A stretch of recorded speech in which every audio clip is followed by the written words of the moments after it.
All right, let's jump right in. Welcome to today's Explainer.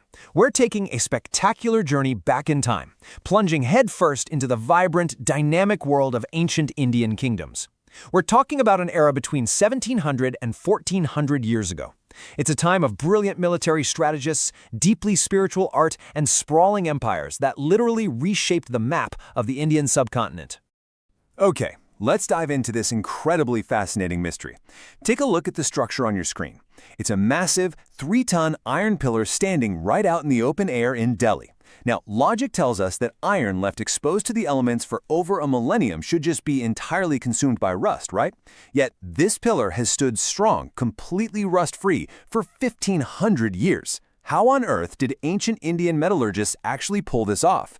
So, the crucial point is how we're going to unravel this. We'll explore 4 key areas today. First, power and praise. Second, the mechanics of empire. Third, building for eternity. And finally, the golden age of culture. Section 1. Power and Praise. Now you might be wondering, how do we actually know the intimate details of kings who lived over 1,000 years ago? Well, the answer lies in something called a prashasti. It's a Sanskrit word that literally means in praise of. These were long, elaborate inscriptions composed by court poets, specifically to hype up and glorify their rulers. A perfect example is a guy named Harisena. He was a court poet who composed an absolutely breathtaking poem detailing the military conquests of the great Gupta warrior king Samudragupta. And get this, they actually carved this poem right into the ancient Ashokan pillar at Allahabad, so everyone could see it.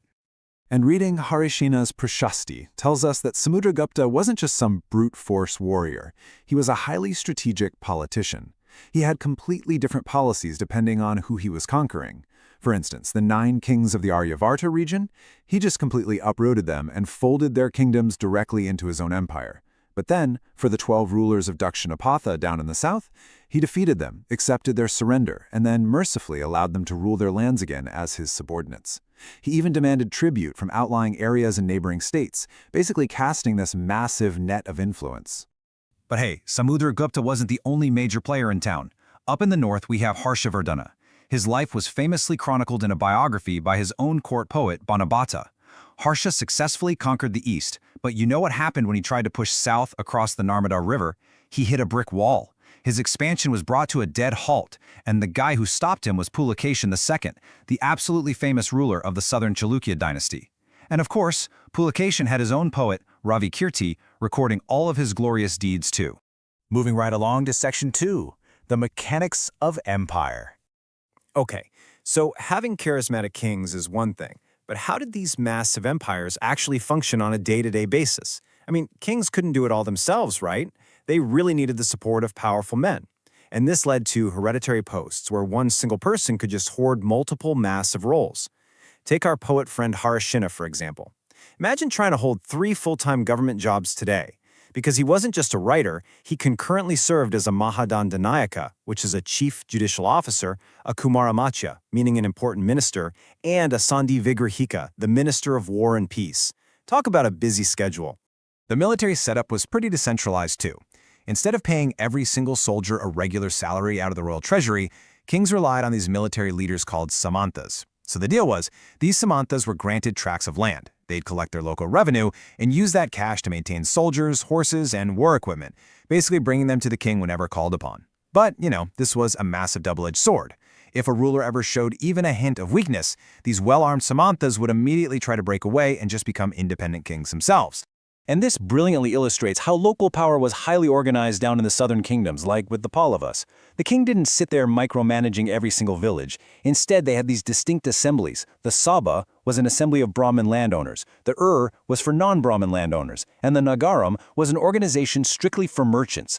They formed all these subcommittees to manage everything from local irrigation networks to road construction and temple maintenance, all completely independent of direct royal oversight. Pretty smart, right? Which brings us to Section 3, Building for Eternity. Now, by exploring the physical artifacts these highly organized societies left behind, we can finally return to that crazy mystery we opened with. The ancient texts give us this wonderful, super relatable story of a boy named Mardasamy. His brother pushed his wheelchair all the way up the dusty path and the metal ramp at the Kutminar complex just so he could marvel at the Meheruli iron pillar. It perfectly bridges our modern human experience directly with their ancient metallurgical mastery. Because when Marutasami looked at that pillar, he was looking at an absolute scientific marvel. Let's put this into perspective. It is 1,500 years old, built by a ruler named Chandra. It stands 7.2 meters high and weighs over 3 tons. Yet despite centuries, literally centuries, of intense Indian monsoons and blistering heat, there is absolutely no rust on it. It's just a staggering testament to the incredibly advanced state of iron forging in ancient India. But hey, it wasn't just metallurgy. Their architectural achievements were absolutely breathtaking too. Consider the Great Stupa at Sanchi. Now the word stupa simply means a mound. Devotees would walk around these mounds in a clockwise direction on a path called the Pradakshina Patha as a mark of deep devotion. And right at the very heart of the stupa lay a small box, a relic casket that actually contained bodily remains of the Buddha or his followers, or sometimes precious stones and coins. Now imagine building these things without modern machinery. It was an incredibly grueling physical process. First, they had to find and quarry high-quality stone.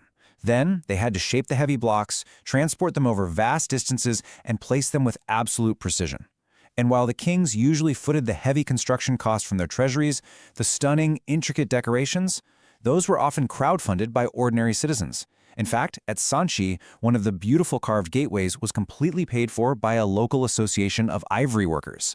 This era also saw the rise of the earliest standalone Hindu temples dedicated to deities like Vishnu, Shiva, and Durga. We still have magnificent examples surviving today in places like Mahabalipuram and Aihole. At the very center of these temples was the Garbhagriha. This was absolutely crucial. It was the most sacred room where the image of the chief deity was actually placed, and where priests performed their daily, intimate religious rituals. And to make sure anyone approaching from a distance knew exactly where the sacred Garbhagriha was, architects would build a towering structure right on top of it, known as the Shikara. Constructing these massive, heavy towers required incredibly careful planning and engineering. Plus, to accommodate the growing number of worshippers coming to visit, they built mandapas.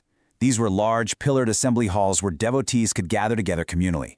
And finally, Section 4, the Golden Age of Culture. You know, while stones and iron can survive the ages, it's really the intangible heritage that captures the soul of a people.